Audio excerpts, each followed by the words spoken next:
ऊंची हील की sandal, black coat, ankle jeans, बालों पर हाई पोनी, आंखों में हल्का काजल और होठों पर हल्की सी लिपस्टिक। आज कुछ ऐसे ही तैयार होकर गई थी प्राची हंसराज कंपनी। उसकी ये अदा देखकर कोई भी पहली नजर में बेहोश होने वाला था। प्राची तो वैसे भी काफी सुंदर थी और ऐसे में उस पर कोट और एंकल जीन्स काफी जम रहा था। हंसराज कंपनी में मेन गेट को खोलकर अंदर कदम रखते ही प्राची दंग रह गई। इतनी आलीशान कंपनी उसने सच में पहली बार देखी थी। चारों तरफ कांच से बनी ये कंपनी सच में बहुत ही खूबसूरत लग रही थी। नीचे फ्लोर पर कांच, ऊपर सीलिंग पर कांच, चारों ओर कांच की दीवारें। उस कंपनी का हर एक कैबिन कांच से बना हुआ था।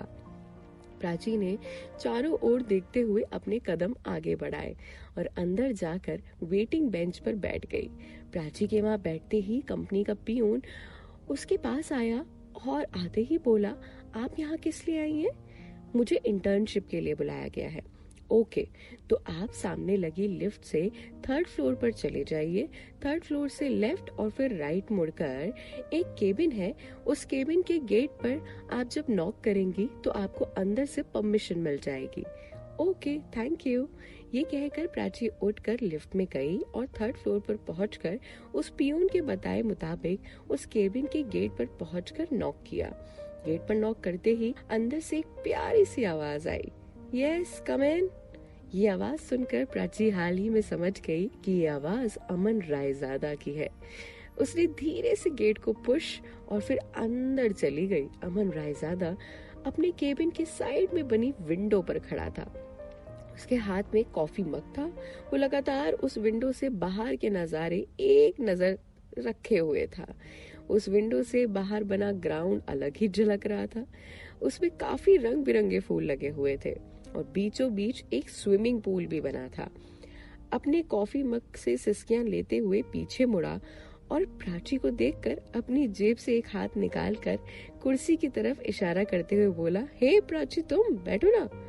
ये सुनकर प्राची पास में पड़ी चेयर पर बैठ गई। अमन रायजादा अपना कॉफी मग टेबल पर रखते हुए बोला, तुमने इंटर्नशिप के लिए मेल किया गया था ना? Yes sir. ओके, वैसे तो हम अपनी कंपनी में इंटर्नशिप के लिए उन्हें ही मौका देते हैं जो बीएससी एमएससी पास होते हैं, पर मैंने सुना है कि तुम संभल कॉलेज की हेड हो और काफी इंटेलिजेंट भी हो, तो मुझे लगा एक बार शायद मौका दे देना चाहिए। I am very thankful to you sir for this internship. Prachi अपने चेहरे पर एक मुस्कान बिखेरते हुए बोली। प्राची की ये मुस्कान अमन के दिल में कुछ हलचल मचा गई। अमन ने अब तक प्राची पर गौर नहीं किया था, लेकिन जैसे ही प्राची ने मुस्कान अपने चेहरे पर बिखेरी तो वो और भी खूबसूरत लगने लगी।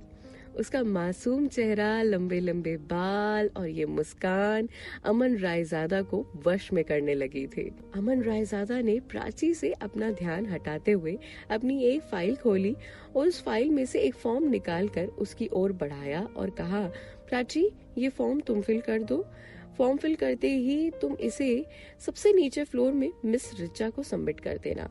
इसके बाद तुम्हें कल से इंटर्नशिप का काम जारी करना है। Thank you very much sir. इतना कहकर प्राची चेयर से उठी और फॉर्म लेकर चली गई, लेकिन अमन रायजादा बैठा बैठा प्राची के बारे में सोचने लगा। उसके दिमाग में प्राची की वो 2-3 झलकियां बार बार झलक रही थी। वो साड़ी वाली तस्वीर, वो पहली मुलाकात और आज उसकी ये मुस्कान। अमन रायजादा ये सोचकर खुद में बैठा बैठा मुस्कुरा रहा था। इतने में कंपनी के मैनेजर हसरत अमन रायजादा के केबिन में आए। May I come in sir? Yes come in. Aman manager को देखे बिना ही बोला। Sorry to disturb you. Manager हसरत अपने हाथ में से एक फाइल लिए हुए केबिन में आते ही बोला। उसकी बात सुनकर अमन की त्रंदा टूटी और फिर उसकी ओर देखकर बोला, बोलो क्या हुआ?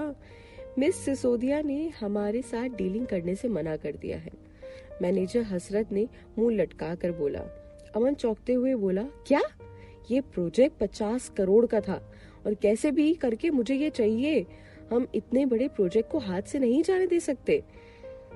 उन्हें इतना अच्छा प्रेजेंटेशन दिखाया था, उसके बावजूद भी मना कैसे कर सकते हैं वो लोग? हाँ, मैंने भी उनसे यही बात की तो उन्होंने कहा कि उन्हें डिजाइनिंग में कुछ चेंजेस चाहिए और वो भी ट्यूसडे तक, तभी वो हमारे संग प्रोजेक्ट करेंगे। ट्यूसडे तक हम प्रोजेक्शन की नई डिजाइनिंग कैसे तैयार करेंगे? हमें प्रोजेक्ट चाहिए तो कुछ ना कुछ तो करना पड़ेगा। ये सुनकर अमन अपने राइट हैंड की उंगली का नाखून अपने मुंह में डालकर कुछ सोचने लगा। अमन रायजादा की मुंह में नाखून डालने की आदत पुरानी थी। जब भी वो परेशान होता था तो अपना नाखून मुंह में डालने लगता था। बैठे बैठे पता नहीं उसे क्या सूझा, उसने अपने मैनेजर से कहा, अभी जो लड़की आई है प्राची, वो शायद नीचे फॉर्म सबमिट कर रही होगी, जाओ जाकर उसे लेकर आओ। Yes sir. मैनेजर इतना कहकर प्राची को लेने नीचे चला गया। कुछ देर बाद वो प्राची को लेकर ऊपर आया। प्राची अंदर आते ही बोली, सर आपने मुझे बुलाया? हमें तुम्हारी मदद चाहिए। जी सर बोलिए ना। प्राची, हमने सुना है कि तुम डिजाइनिंग काफी अच्छी कर लेती हो। ये सुनकर प्राची अपने कंधों को ऊपर उठाकर और अपने सिर को हल्का हिलाकर बोली, जी सर, पर इतनी भी कोई खास नहीं। अच्छा, हमारा एक प्रोजेक्ट है जिसके लिए हमें कुछ न्यू डिजाइनिंग चाहिए मंडे की मॉर्निंग तक। अगर तुम ये काम कर सकती हो तो बताओ, और हाँ, अगर हमें ये प्रोजेक्ट मिल जाता है तो तुम्हें इसमें से प्राइस मनी के तौर पर भी कुछ दिया जाएगा। सर बात पैसों की नहीं है, but I will try my best. इतना कहकर प्राची वहां से चली गई। उसके जाते ही मैनेजर अमन रायजादा के करीब जाकर खड़े होकर बोला, सर आपको क्या लगता है ये कर पाएगी? देखते हैं, तुम्हें तो पता है ना मुझे नई नई चीजें ट्राई करने का बहुत शौक है। अमन अपने हाथों से चेयर अपनी घुमाते हुए बोला। इंटर्नशिप की वजह से प्राची काफी खुश थी और साथ में ही जो डिजाइनिंग का काम दिया गया था तो इस वजह से वो और खुश थी। वो हमेशा से चाहती थी कि कुछ नया और बेहतर करने का मिले मौका। हाँ, लेकिन सबके बीच में कभी अपना सपना नहीं मार सकती थी। उसके सपने में जो बुलंदियां थी ना, वो अच्छे अच्छे जज्बे भी ना काम कर सकते थे। वो भले ही इंटर्नशिप और डिजाइनिंग का काम कर रही हो, लेकिन हमेशा से उसका सपना था आईएएस बनने का, जिससे वो हर हाल में पूरा करने वाली थी। प्राची, क्या हुआ, कैसा रहा इंटर्नशिप का पहला दिन? प्राची के रूम में आते ही मधु ने टीवी ऑफ करते हुए कहा। प्राची अंदर आई और अपना पर्स बेड की चादर पर रखते हुए बोली, काफी अच्छा था। और तुझे पता है, अमन रायजादा ने मुझे डिजाइनिंग का काम भी दिया है। क्या? ये सुनकर मधु शॉक हो गई। हाँ, उनका कोई 50 करोड़ का प्रोजेक्ट है जिसके लिए उन्हें कुछ न्यू डिजाइन चाहिए, और अगर उन्हें ये प्रोजेक्ट मिल जाता है तो इसमें से वो प्राइस मनी के तौर में मुझे भी कुछ रिवॉर्ड भी देंगे। दैट्स ग्रेट, तो फिर तो पार्टी बनती है। हाँ हाँ, तेरी पार्टी भी दे दूंगी। अच्छा हाँ प्राची, मैं ये कह रही थी कि मेरे पास मिस सलोनी का फोन आया था। उन्होंने शायद तुम्हें भी फोन ट्राई किया था पर तुमने रिसीव नहीं किया, इसलिए मुझे फोन करके वो बोल रही थी कि उन्हें तुमसे कुछ इम्पोर्टेंट बात करनी है। तो तुम अभी फ्रेश हो लो, हाथ मुंह धो लो और फिर फ्री होकर उनसे बात कर लेना। ये सुनकर प्राची टॉवल उठाकर वॉशरूम की ओर बढ़ी और फिर हाथ मुंह धोकर रूम के बाहर आकर उसने अपना फोन उठाया और मिस सलोनी का नंबर डायल किया। कॉल रिसीव होते ही बोली, जी मैम, आप कुछ बोल रही थी? हाँ प्राची, मैंने तुमसे जो कहा था वो हो गया? मैम, मैंने मैनेजमेंट और एमडी से बात करने के लिए मेल किया है, पर अभी तक उनका कोई रिप्लाई नहीं आया है। आपको तो पता है एमडी कॉलेज आती नहीं है और मैनेजमेंट अभी पूरा ठप पड़ा है। हाँ वो तो है, पर जैसे ही कोई अपडेट हो तो मुझे बताना जरूर। इतना सुनकर प्राची ने फोन रख दिया। फोन रखते ही मधु प्राची के पास गई और अपने मुंह में नमकीन के दाने उठाकर बोली, क्या बोल रही थी मिस सलोनी? अरे कुछ नहीं, एप्लीकेशन के बारे में बात कर रही थी। एप्लीकेशन? मधु हैरान होते हुए बोली। मधु, तुम्हें याद है अभी 7 दिन पहले शीला पाठक गायब हो गई थी? हाँ मुझे याद है, काफी अच्छे से याद है, पर तुम्हारा उससे क्या लेना देना? तुम्हें क्या लगता है शीला पाठक जैसी बहादुर लड़की कॉलेज से उठकर ऐसे ही जा सकती है? मधु, मुझे लगता है हो ना हो इसके पीछे विक्रम पाटीदार का हाथ है। तुमने देखा है ना वो लड़कियों से कितनी बदतमीजी करता है। प्राची, मैंने देखा तो है, पर तुम कैसे इतनी श्योर हो सकती हो? तुम्हारे पास कोई सबूत भी है? सबूत होते तो अब तक वो सलाखों के पीछे होता। खैर जो भी हो, मैं उन्हें छोड़ने वाली नहीं हूँ। पर तू करेगी क्या? मधु चौंकते हुए बोली। अब ये तो समय बताएगा। इतना कहकर प्राची अपना लैपटॉप लेकर अपने कानों में ईयरफोन लगाकर कुछ न्यू डिजाइन तैयार करने लगी। कुछ देर बाद जब डिजाइन्स तैयार हो गई तो उसने तुरंत वो डिजाइन्स मधु को दिखाते हुए बोला, मधु बताना इनमें से कौन सी डिजाइन अच्छी लग रही है। मधु अपने होठों के नीचे अपनी एक उंगली रखते हुए आंखों को हल्का सा बंद करते हुए बोली, यार अब मैं क्या बताऊं, मुझे तो सारी अच्छी लग रही है, तू देख ले।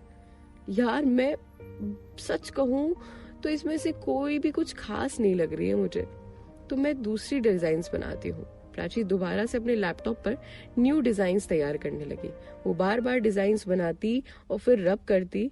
जब प्राची लगातार ऐसा करती रही तो मधु उसे टोकते हुए बोली, मैडम रात के 11 बज रहे हैं, सोना नहीं है क्या आपको?